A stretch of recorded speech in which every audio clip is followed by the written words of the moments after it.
ஆப்கி அதாலத்துல திரை உலகின் லெஜெண்ட் தர்மேந்திரா மீது உள்ள அடுத்த குற்றச்சாட்டு மிகவும் ரொமான்டிக்கானவர். தரம் சார், பொண்ணுங்க உங்க போட்டோவை தலகாணி கீழே வச்சுக்கிட்டு தூங்குவாங்கன்னு நான் கேள்விப்பட்டிருக்கேன். நானும் கேள்விப்பட்டிருக்கேன். ஆனா உங்க அழக பத்தி பாராட்டி இருக்காங்க. ஜெயா பச்சன் உங்களை கிரீக் காடுன்னு சொல்லி இருக்காங்க.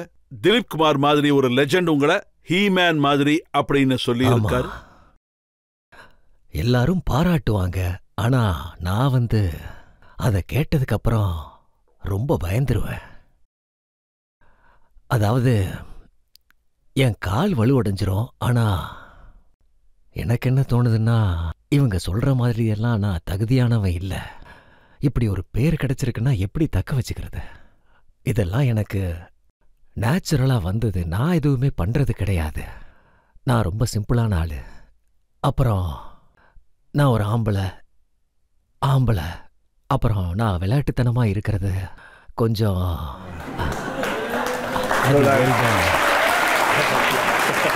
கொஞ்சம் விளையாட்டுத்தனமா இருக்கிறது ஒரு ஆம்பளைக்கு அது அழகுதானே. எந்த ஒரு இண்டஸ்ட்ரியிலையும் நீங்க சேர்ந்து ஒர்க் பண்ணாத ஹீரோயினே கிடையாது.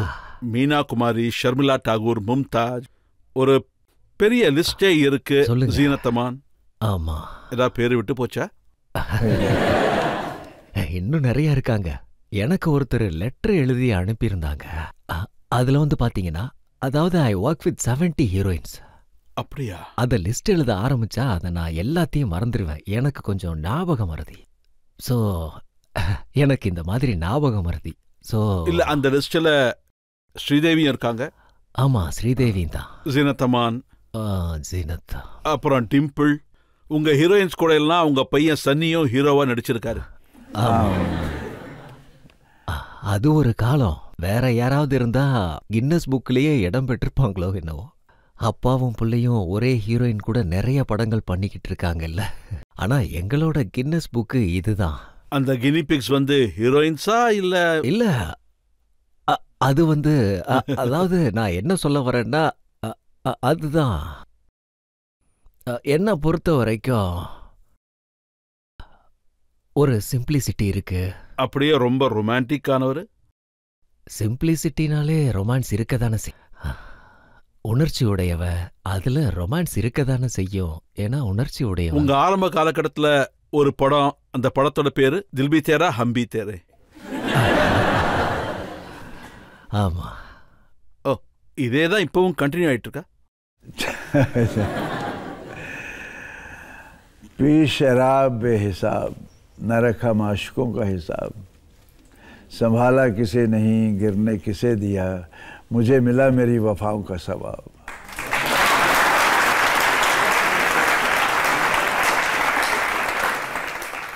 நிறைய பேசப்பட்டவர் நீங்க. பிலிம் இண்டஸ்ட்ரியில உங்க முதல் காதல் மீனா குமாரியோட. அந்த டைம்ல அவங்க ரொம்ப பெரிய ஸ்டாரா இருந்தாங்க. இல்ல, காதல் இல்ல, நான் அவங்களோட ஃபேனா இருந்தேன். அவங்க ரொம்ப பெரிய ஸ்டாரா இருப்பாங்க. நான் அவங்களோட ஃபேனா இருந்தேன். நான் அப்போ புதுசா வந்திருந்தேன். அப்போ ஒரு ஃபேனுக்கும் ஸ்டாருக்கும் உள்ள ரிலேஷனை காதல்னு சொன்னா அதை அப்படியே வச்சுக்கங்களேன். அவங்க உங்களுக்கு கவிதையெல்லாம் சொல்லி கொடுத்தாங்களா? இல்ல, கவிதை நான் அப்புறம்தான் 2001 தான் நான் ஒரு கவிஞன்னு ஃபீல் பண்ணினேன். யாரும் எதுவும் சொல்லி கொடுக்கல. அது உள்ள இருந்து தான் வரணும். உங்களுக்கு சொல்லி கொடுத்து யாரும் எதுவும் பண்ண முடியாது. அதுக்கப்புறம் அவங்க உங்களுக்கு குடிக்க கத்து கொடுத்தாங்களா? இல்ல, இல்லவே இல்ல. எனக்கு லேடிஸ் குடிக்கிறது சுத்தமா பிடிக்காது. அவங்க கையில கிளாஸ் வச்சிருந்தா எனக்கு பிடிக்காது.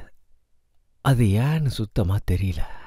அதாவது பெண்கள்னா அவங்க இப்படிதான் இருக்கணும்னு ஒரு படம் எனக்குள்ள இருக்கு. அதாவது நம்ம கலாச்சாரம், நாகரீகம்லாம் இருக்குல்ல. அதாவது just look at them and to அவங்க கையில அந்த மாதிரி இருந்தாலாம் நல்லா இருக்காது. 2 கதைகள் இருக்கு மீனா குமாரி மேடமும் உங்களை பத்தியும். ஒன்னு ரஷ்யா சுல்தானால கமால் அம்ரோஹி ஹேண்ட்ஸம் தர்மேந்திரா முகத்தை அவர் ஏன் கருப்பு ஆக்கினாருன்னா, ஏன்னா அவருக்கு உங்களை பிடிக்காதா? ரோல் அந்த படத்துல negro role. It's a very good role. அவன் கருப்பா தானே இருக்கணும். வெள்ளையா இருந்தா அது நல்லா இருக்காதுல்ல. It's a good role. யாக்கு உருதுல இதை நல்லா சொல்லியிருந்தாரு. இப்ப நீங்க சொன்ன விஷயமும் உண்மையா இருக்கலாம். அந்த விஷயங்கள்லாம் நான் யோசிக்கிறதே இல்ல, இல்லை. இது ரொம்பவே பழைய விஷயம். எனக்கு அதை பத்தி தெரியாது, அதனால தான் உங்களை கேட்கறேன்.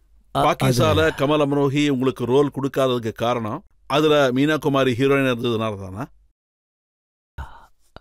அது வைத்தறிச்சல்.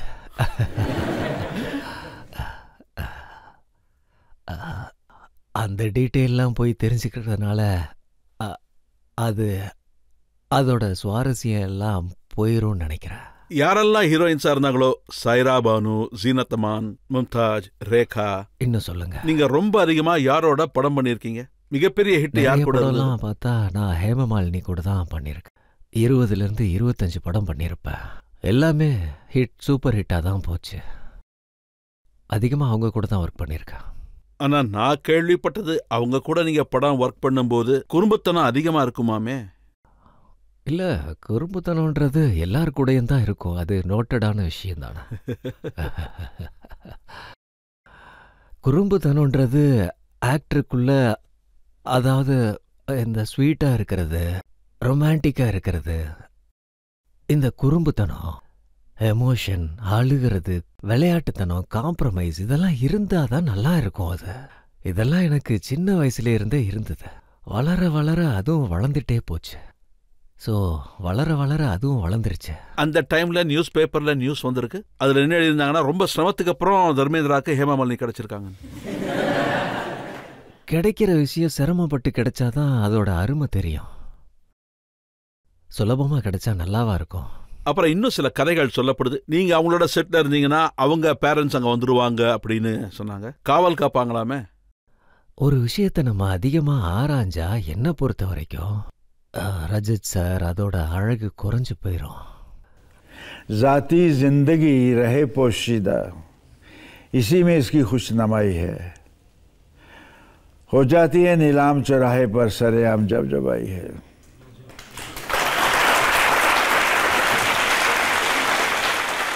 ஒரு விஷயத்தை நான் கண்டிப்பா கேட்கணும்னு நினைக்கிறேன். அதாவது நிறைய இடங்கள்ல எழுதப்பட்டுச்சு, எந்த கேமராமேன் இருந்தாலும் அவரை உங்களுக்கு நீங்க செட் பண்ணிப்பீங்களாமே? அவங்க கிட்ட நான் காதுல கை வச்சா அது ரீடேக், வாயில கை வச்சா அது டேக். பல இடங்கள்ல பல விஷயங்கள் பண்ண வேண்டி இருக்கும். நிறைய இடத்துல நிறைய பண்ணியிருக்கேன். நான் அப்போ ரொம்ப விளையாட்டுத்தனமா இருந்தேன்.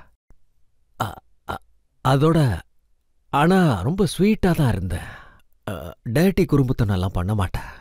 டேட்டி குறும்பு பண்றவங்கெல்லாம் லைக் சேடிஸ்ட் தனமா தான் இருப்பாங்க. நான் ரொம்பவே நேர்மையான குறும்புத்தனமா தான் இருந்தேன். என்ன மாதிரி குறும்புத்தனம் பண்ணுவீங்க? அதாவது நீங்களே இப்போ எண்ணீங்களே அது மாதிரி தான். நீங்க ரேகா மேடமோட நிறைய படங்கள் நடிச்சிருக்கீங்க. அவங்களோட படம் பண்ண எக்ஸ்பீரியன்ஸ் எப்படி இருந்தது சொல்லுங்க சார். அவங்க என்னோட ஒரு நல்ல ஃப்ரெண்டு. அந்த நட்பு நிரந்தரமா மாறும்போது அப்புறம் எங்க பார்த்தாலும் ஃப்ரெண்டா தான் இருப்பாங்க. அதுல எந்த ஒரு ஸ்டேஜஸுமே இருக்காது. இந்த அன்புக்கு ஒரு அளவுன்றதே இருக்காது. அன்புன்னு ஒன்று இருந்தாதான் இந்த நட்பு வளரும், வேற எதுவும் இருக்காது. இப்பவும் அதே மாதிரி அதே லெவல்ல நாங்க எல்லாரும் அடிக்கடி சந்திப்போம். நான் என்னோட முத்திரைய பதிச்சிட்டேன் இண்டஸ்ட்ரியில. எல்லாரும் என்ன 10-20 வருஷத்துக்கு முன்னாடி எப்படி பார்த்தாங்களோ அதே மாதிரி தான் பார்க்கிறாங்க. என்னோட நட்பு அப்படி. ஸ்பாட் பாய்ல இருந்து ஃபைனான்சியர் வர இருக்கும். ஃபைனான்சியர்னு சொல்லக்கூடாது, ஆனா ஸ்பாட் பாய் வரைக்கும் ப்ரொடியூசர் வர இருக்கும். என்னோட நடவடிக்கை எல்லார்கிட்டையும் ஒரே மாதிரி தான் இருக்கும். ப்ரொடியூசர் ரேகாவை பத்தி கேட்கறாங்க, நீங்க வேற ஏதோ பேசுறீங்க. ரேகா நிஜமாவே ரொம்ப கியூட்டான பொண்ணு. அவங்க தன்னை ரொம்பவே நல்லா மெயின்டைன் பண்றாங்க. அதாவது இப்ப பாத்தீங்கன்னாலும் எவ்வளவு அழகா இருக்காங்க பாருங்க. அதனால நானும் அவங்கள மாதிரி இருக்கணும்னு முயற்சி பண்றேன். மேட்ச் ஆகுதா இல்லையா, இல்ல என்னை விட அவங்க அழகாயிருவாங்களா, அந்த மாதிரி என் விஷயத்துல கவனம் செலுத்துவேன். இந்த மாதிரி it's always to be a human nature, love to be like admire. உங்களுக்கும் இதே மாதிரி தான் ஃபீல் இருக்கும். நம்ம பார்க்க அழகா இருக்கணும்னு நினைப்போம். நம்மளை யாராவது பார்த்தா நம்ம செய்கை நல்லா இருக்கணும்னு நினைப்போம். நம்ம கேரக்டர் நல்லா இருக்கணும். இது ஹியூமன் நேச்சர் தானே, அது என்னைக்கும் மாறாது. அது ரொம்பவே நல்ல விஷயம். அந்த விஷயத்தினால தான் ஒரு மனிதன் தன்னைத்தானே மெயின்டைன் பண்ணுவான். ஜீனத் அமானும் உங்களுக்கு ரொம்ப பிடிக்குமா? இன்னும் யார் யாரை பத்தி சொல்லட்டும்.